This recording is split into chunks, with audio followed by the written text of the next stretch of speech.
Okay, let's jump right into this. Welcome to our latest explainer. Today, we're embarking on an absolutely incredible journey of human evolution.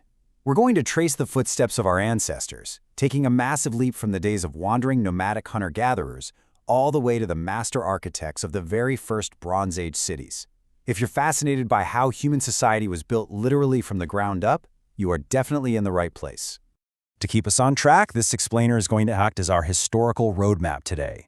We're going to breeze through 5 major leaps: the Old Stone Age, the Neolithic farming revolution, the rise of Harappan cities, other Bronze Age civilizations, and then a quick summary to tie the whole shebang together.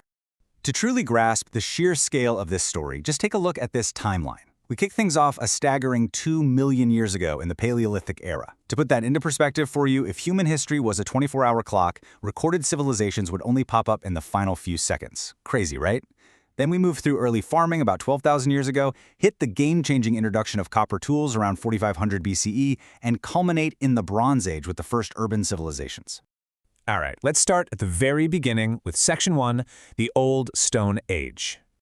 So the word Paleolithic literally means Old Stone Age, coming from paleo for old and lithic for stone. And here's the wild part.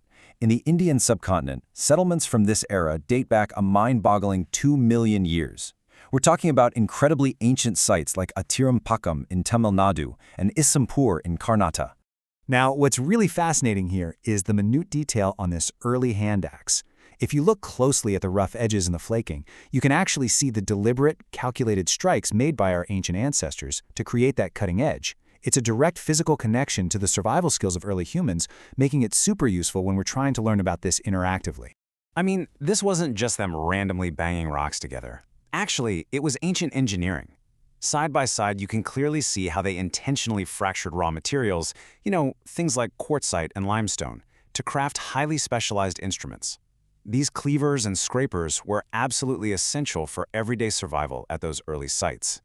But hey, early humans weren't just surviving, they were expressing themselves. Beyond just the tools, art and culture really flourished as humans started occupying new habitats like caves and rock shelters. A perfect example of this is beautifully preserved at the World Heritage Site of Bhimbetka in Madhya Pradesh. It contains hundreds of these rock shelters painted during the Mesolithic and earlier periods. Which brings us to a monumental turning point. Section 2, the Neolithic Farming Revolution.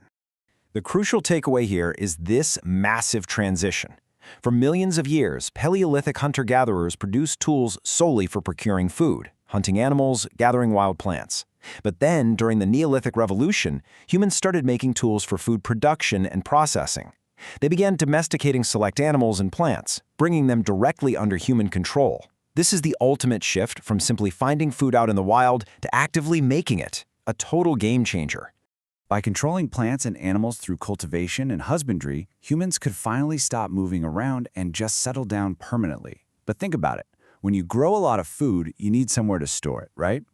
This exact need led to the creation of diverse earthenware pottery in all sorts of shapes and sizes. Ultimately, this ability to stay in one place and store food established the very first permanent village settlements, laying the critical foundation for the urban revolution that was about to hit.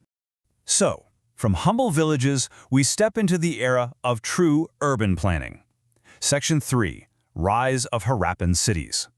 The key catalyst for this next massive leap: metal. Specifically, the introduction of copper tools. Just think about how revolutionary this was compared to millions of years of relying entirely on stone.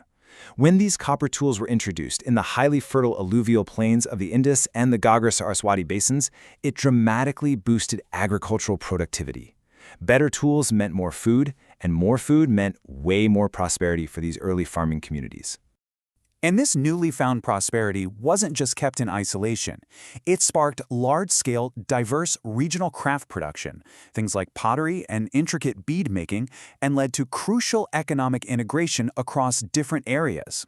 These technological advancements directly laid the foundation for the sprawling, incredibly well-planned urban centers of the Sindhu Sarasvatī Civilisation. We are talking about true city living here, complete with standardized weights, written scripts, and highly advanced water management systems. But as it turns out, the Harappans weren't alone in this leap forward.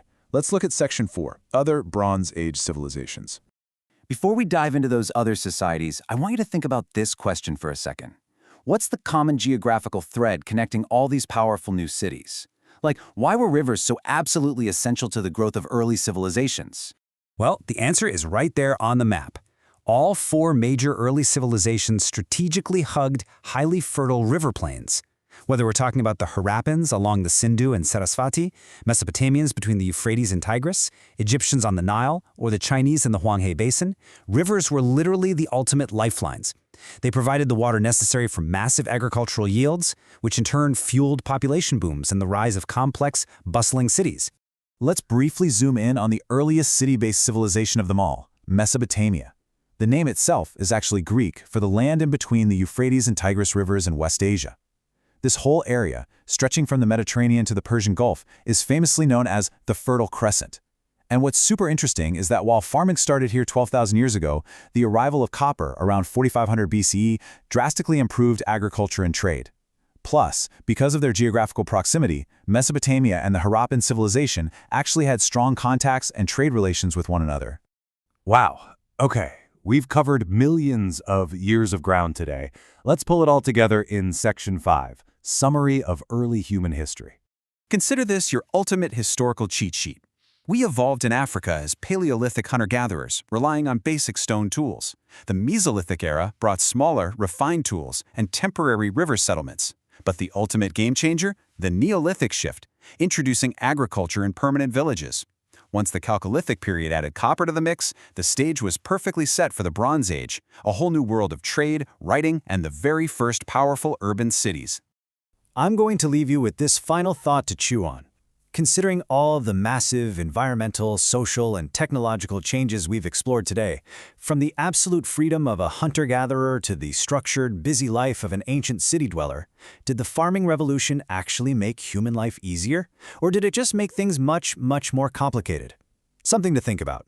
Thanks for exploring this amazing journey with me today in our Explainer.